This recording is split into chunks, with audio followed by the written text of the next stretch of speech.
Yorana et Nakoto et bienvenue dans Manava, votre émission Info Service. Aujourd'hui, on parle de décrochage scolaire. 1300, c'est le nombre d'enfants, de jeunes qui sont déscolarisés chaque année, un chiffre qui est alarmant, mais derrière ces statistiques, il y a des initiatives. Orientation, accompagnement, soutien associatif, dispositifs d'insertion. Aujourd'hui, on parle de décrochage scolaire, mais surtout d'accrochage et de persévérance et des solutions qui existent au Fénois avec Nathalie Novelli, chef du département de l'orientation et de l'insertion, le DOI de la DG2E, Yorana. Yorana. Nous avons Rongo Agné qui est chargé d'orientation au COSIP, Yorana. Yorana. Christine Toromona, chargée de mission et persévérance scolaire, donc MPS Yorana. Yorana. Et enfin, Léo Marais, coordinateur de la Fédération des œuvres laïques et surtout coordinateur du projet Tiaturi, dont on aura l'occasion d'en parler, Yorana. Yorana. On va commencer déjà à savoir c'est quoi un élève décrocheur. À partir de quel moment un élève, un jeune est décrocheur? Et pour cette question, je me tourne vers toi, Nathalie, s'il te plaît. Alors oui, on va essayer de mettre un peu au clair les termes. On considère, c'est une définition, que l'élève qui est identifié comme décrocheur a plus de 16 ans et est sorti du système scolaire. En gros, ça concerne plutôt la partie lycée. Donc, plus de 16 ans, sorti du système sans qualification et sans solution. Moins de 16 ans, ça s'appelle de la déscolarisation et c'est lié à une identification absentéisme. Donc voilà, je préfère qu'on prenne les bons termes pour éviter aussi les malentendus. Donc plus de 16 ans, sans solution, sans qualification. Moins de 16 ans, déscolarisation. Et puis, je pense qu'après, on pourra aller un petit peu plus loin dans les chiffres. J'ai entendu une annonce, donc je m'expliquerai là-dessus. Et justement, on parle de... Ce qui est important, c'est les termes. On parle de sans qualification et sans solution. Un jeune de plus de 16 ans qui serait sorti du système éducatif, mais qui a une solution, qu'elle soit professionnelle ou de formation, ce n'est pas du décrochage scolaire. Non, il n'est pas considéré comme un décrocheur parce qu'il est en solution. Ça peut être un emploi, ça peut être un engagement dans l'armée, ça peut être aussi un retour vers une formation telle que les formations proposées au CFPA, par exemple. Donc là, c'est en solution. Il n'est pas décrocheur. Donc un terme à utiliser avec parcimonie puisque tous les profils ne correspondent pas forcément au décrochage scolaire. Et on parle de profils, justement. Rongo, est-ce qu'il y a des profils plus concernés que d'autres? Alors à notre niveau, à l'université, ça a été précisé au niveau des termes, on ne parle pas de décrochage scolaire, mais on parle beaucoup plus d'orientation, de réorientation ou un peu plus d'insertion professionnelle. On a de tous les profils avec des situations bien spécifiques selon les étudiants. Bon, on reçoit des lycéens de bac technologique, professionnel, beaucoup plus, mais aussi toujours des bacs généraux qui viennent à l'université. Ce qui est intéressant aussi, mis à part les profils, et je suppose qu'ils vont être très hétérogènes, il y aura plusieurs différents types de profils. Léo, ce sont les causes. Ça, par contre, ça reste commun. Quelles sont les différentes causes de décrochage chez les jeunes? Alors, c'est important parce que ça vient aussi en lien avec ce qui est dit juste avant. C'est-à-dire que tous les jeunes, ils ont tous un profil particulier et c'est là que c'est compliqué. C'est qu'on a un système qui est un peu général. Pas du tout un reproche, mais c'est une réalité. Et il faut en fait cibler les projets, cibler et aider chaque jeune dans ses difficultés, dans ses possibilités, parce que j'aime aussi, on va sûrement utiliser des mots très positifs dans cette émission, parce qu'il faut être positif. Parce que c'est le but, oui. Il y a aussi beaucoup de talents et des talents cachés parmi ces jeunes en difficulté. Ne jamais l'oublier.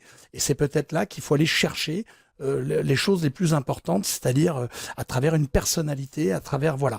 Mais les causes, elles sont multiples. Les causes, c'est, on va dire, la promiscuité. Quand on vit dans certains foyers à 25, c'est compliqué d'étudier, c'est compliqué d'avoir une scolarité, on va dire entre guillemets normale. Quand on est, je viens de le dire, à plus de 25 ou 30 dans une maison, quand il y a de la violence, quand il y a des problèmes d'addiction, d'alcool, des parents, quand il y a un problème purement social et financier, parce qu'on n'a pas n'est pas tous égaux devant des problématiques sociales et devant une vie qu'il faut cheminer et sur lequel il faut avoir un vrai parcours. Donc c'est là où c'est compliqué. L'adaptabilité, c'est important aussi. Tu en parlais juste un peu avant et en faisant mes recherches, je suis tombé sur un exemple qui est très souvent utilisé, à savoir que très souvent on juge, entre guillemets, hein, c'est l'image d'un singe à monter un arbre. Si on juge un poisson à monter un arbre, ce n'est pas adapté. Est-ce que c'est un petit peu là-dessus qu'il faut, entre guillemets, travailler dans ce système aujourd'hui? Il faut travailler là-dessus, mais je dirais accompagner. C'est-à-dire que ce qui est important,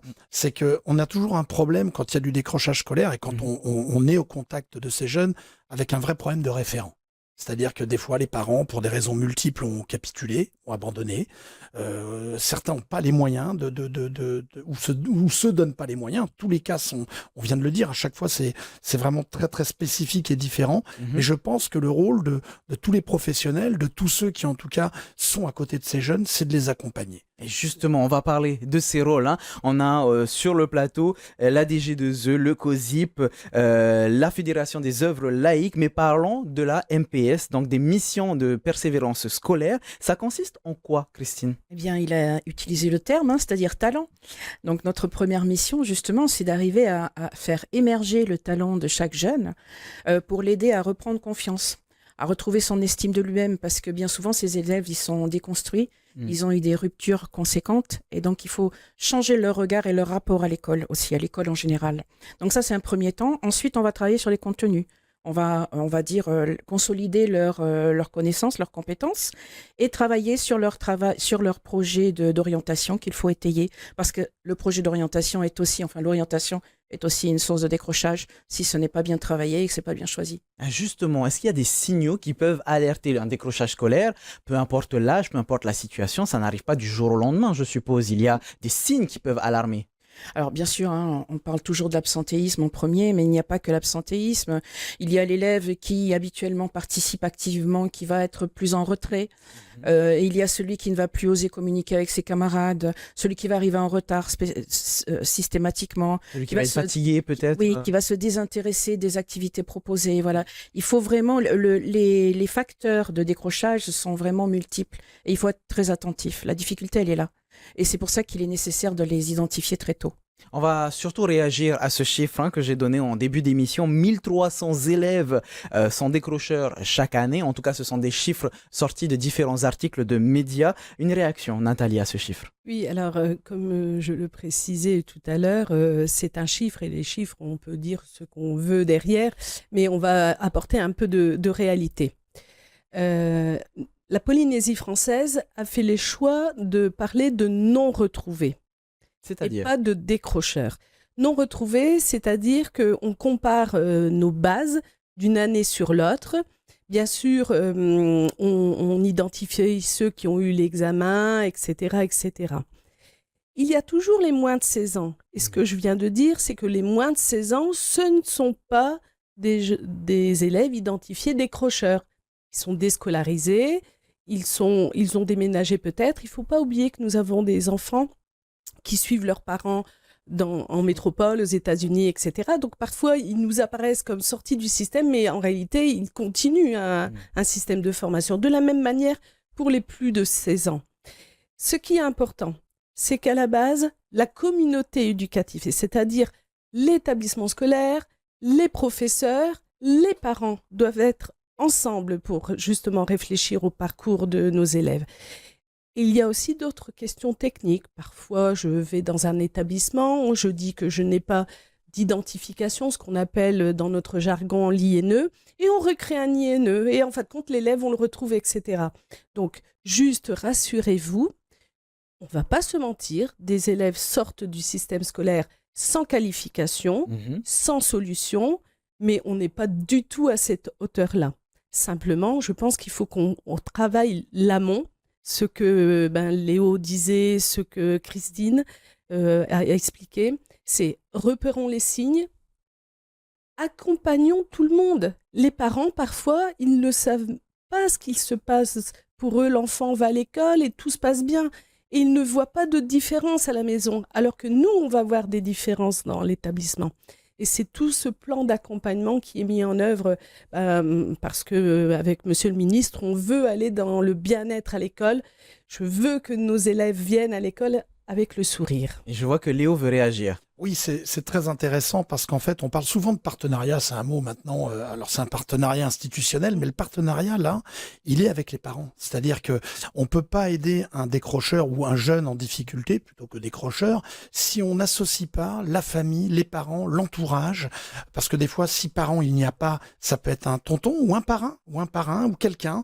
Il faut absolument, pour ces jeunes, j'ai parlé de référents tout à l'heure, c'est la perte de référents qui souvent complique un petit peu l'image que le jeune a de son parcours scolaire. Ne pas oublier non plus que certains parents ont eu eux-mêmes des difficultés au niveau de l'école, et donc il est compliqué de transmettre une envie, un désir pour l'école quand soi-même on l'a mal vécu étant parent. Donc ce sont des répétitions, des schémas de répétition, et ça aussi il faut des fois un petit peu casser tout ça, casser la mauvaise image, réenclencher des choses. On dit depuis tout à l'heure de décrochage, mais dans le décrochage, il y a aussi souvent des reprises de parcours, parce qu'on a tendance à mettre le doigt là où ça fait mal et où c'est compliqué, mais il y a aussi de belles histoires de jeunes qui, à travers la formation, tout le monde n'est pas fait pour l'école. Il faut bien se rendre compte que l'école est une piste, une solution, mais elle n'est pas la bonne solution pour tous. Il y a aussi des apprentissages, il y a aussi de la formation, il y a aussi d'autres voies qui peuvent permettre à un jeune qui était hier en difficulté scolaire de se retrouver valorisé dans autre chose que l'école. Une des idées que j'ai pu voir dans l'article en question où il y avait ce chiffre de 1300 élèves décrocheurs chaque année, il y avait une idée, l'école obligatoire jusqu'à 18 ans et non plus 16 ans. Est-ce que c'est une idée qui est encore envisagée aujourd'hui, Nathalie? Oui, alors c'était un échange que j'avais déjà eu auparavant. Alors, on va pas parler d'école obligatoire, on va parler d'être en continuité et en solution. C'est-à-dire que mon objectif, et celui qu'on partage avec Monsieur le ministre, Monsieur le directeur général de la DG2E, c'est il faut un premier niveau de qualification, c'est certain, l'insertion professionnelle est plus aisée. En revanche, nous avons une jeunesse qui parfois va sortir du système pour des raisons pécuniaires. Il ne faut pas oublier, à un moment, il faut vivre. Et un petit contrat, ça donne toujours envie. Et donc, l'idée, c'était de dire que de 16 à 18 ans, il faut qu'ils puissent être en solution ou être en formation, peu importe que ça soit dans un établissement scolaire, en apprentissage, dans la formation continue ou en emploi. Cette tranche d'âge est essentielle pour la poursuite parce que justement l'insertion professionnelle, elle va se construire petit à petit. Et tout à l'heure, Léo parlait d'apprentissage. C'est une expérimentation qui existe aujourd'hui en Polynésie française. Le système de l'apprentissage a évolué et nous, au sein de l'éducation, on veut également y contribuer. Et donc, très prochainement, il y aura des expérimentations dans nos lycées et ça va aider notre jeunesse à continuer les études, avoir une qualification, avoir un salaire et pouvoir bien vivre justement son parcours de jeune. Et ce que j'aime bien avec cette émission, c'est que même si on parle de décrochage scolaire, elle est très positive et justement partant du côté des solutions. Rongo, comment est-ce qu'on fait au COSIP quand on a un jeune qui se retrouve sans solution, puisque c'est ce dont on parle aujourd'hui, que ce soit scolaire ou professionnel. Comment est-ce que vous les accompagnez? Alors, même à notre niveau universitaire, on travaille en partenariat avec donc les services du pays, avec DOI. Et on intervient beaucoup plus tôt, justement pour aider à pallier un peu à ces motifs de décrochage. On essaye de donner la vision aux lycéens de qu'est-ce que c'est faire des études supérieures.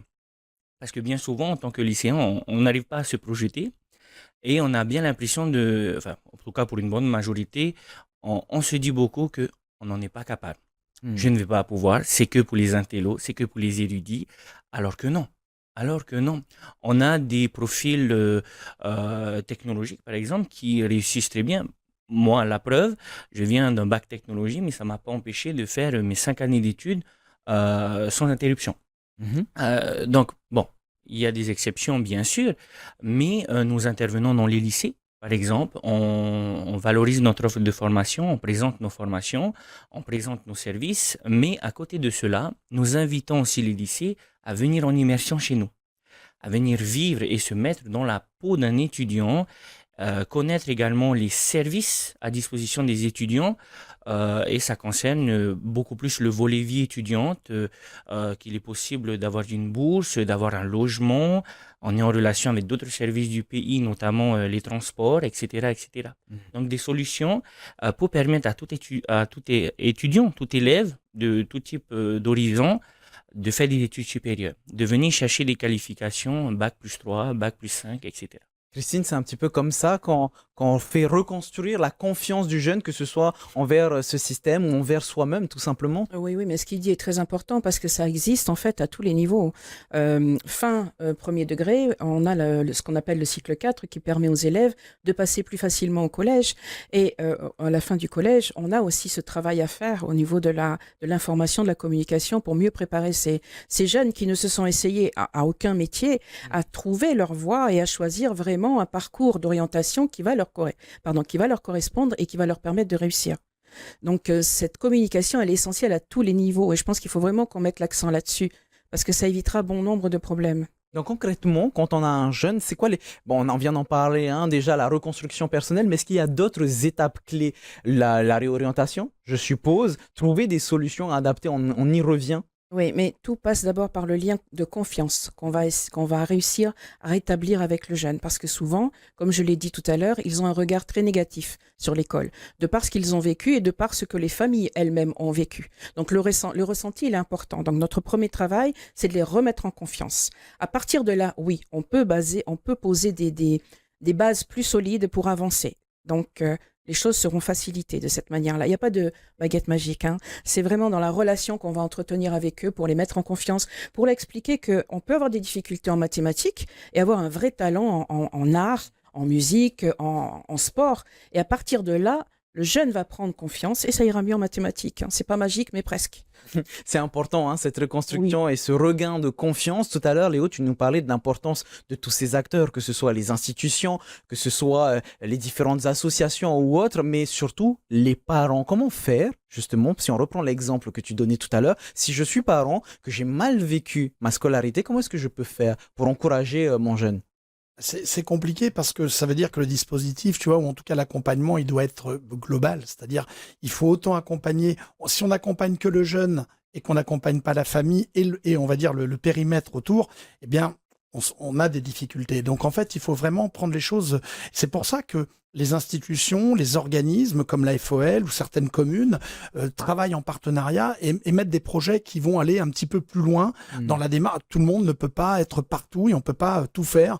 Et il faut déléguer justement à d'autres organismes qui vont mettre en place ce qu'on a fait avec le Tiatouri. On reviendra peut-être dessus tout à l'heure. Bien sûr. J'ai envie de rajouter qu'on a un vrai problème avec la culture de l'échec aussi.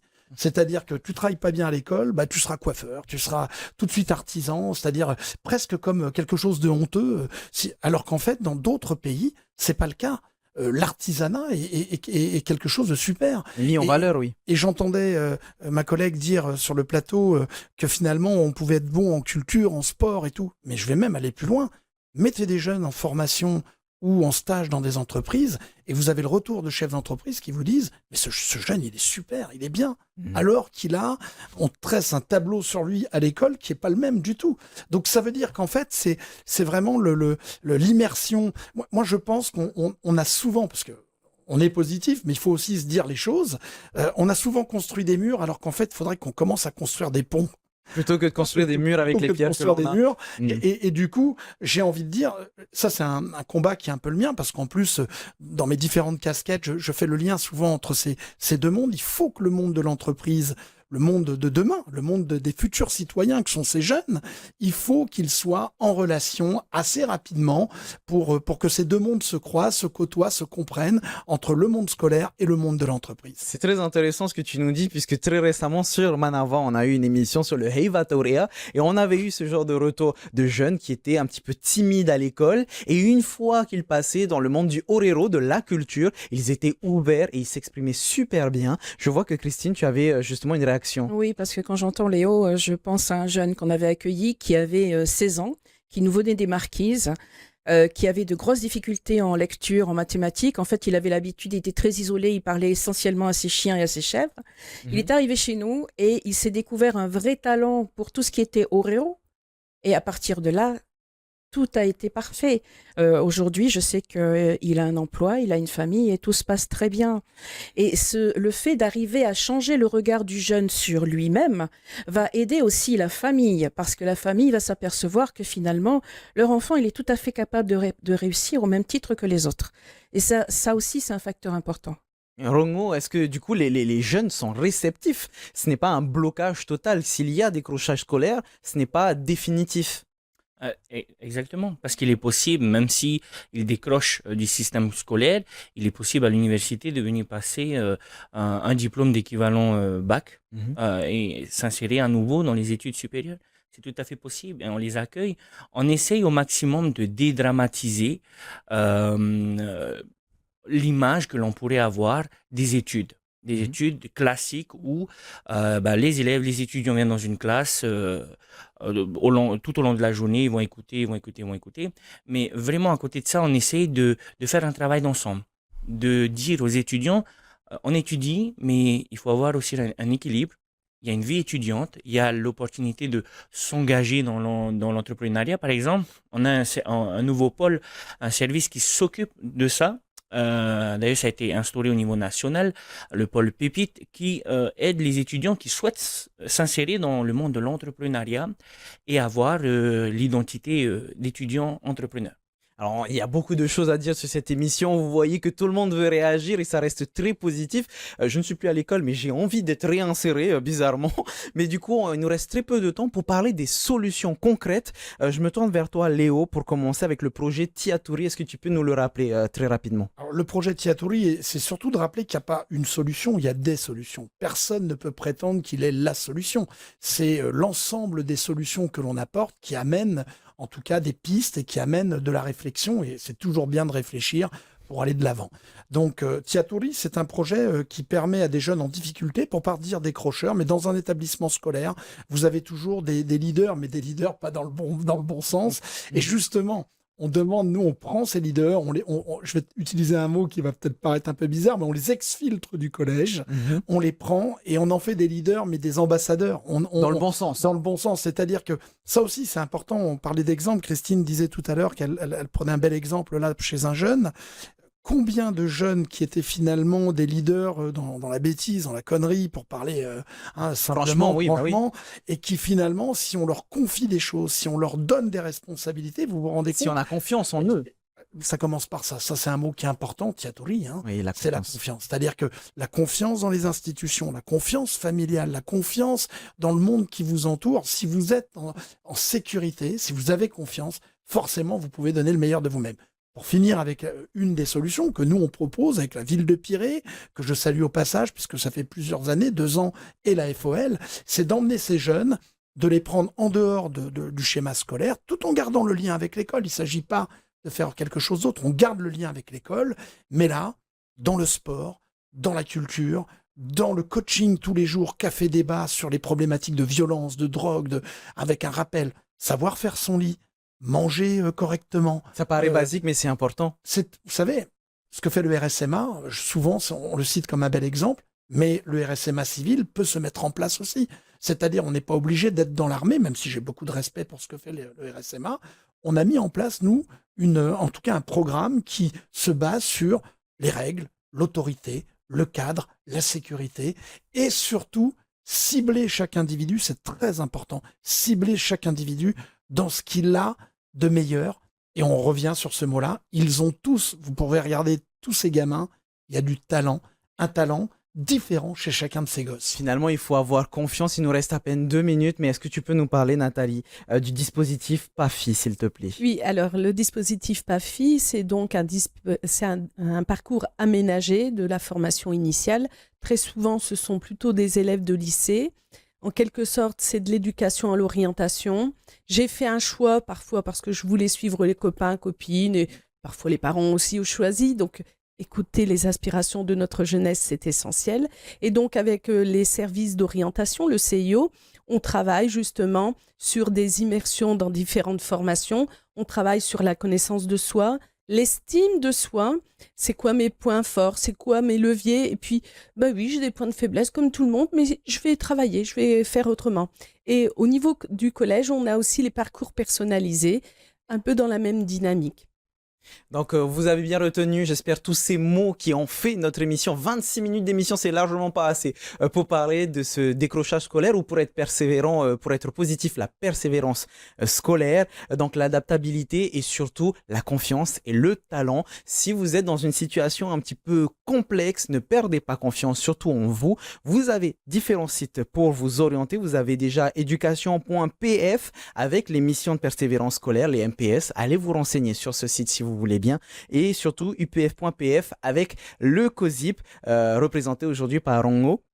Et vous avez la page Facebook de la Fédération des œuvres laïques de Polynésie française pour vous renseigner sur le projet Tiaturi si vous aussi vous avez besoin de soutien et de confiance surtout. Merci beaucoup à toutes et à tous d'avoir répondu à mes questions aujourd'hui.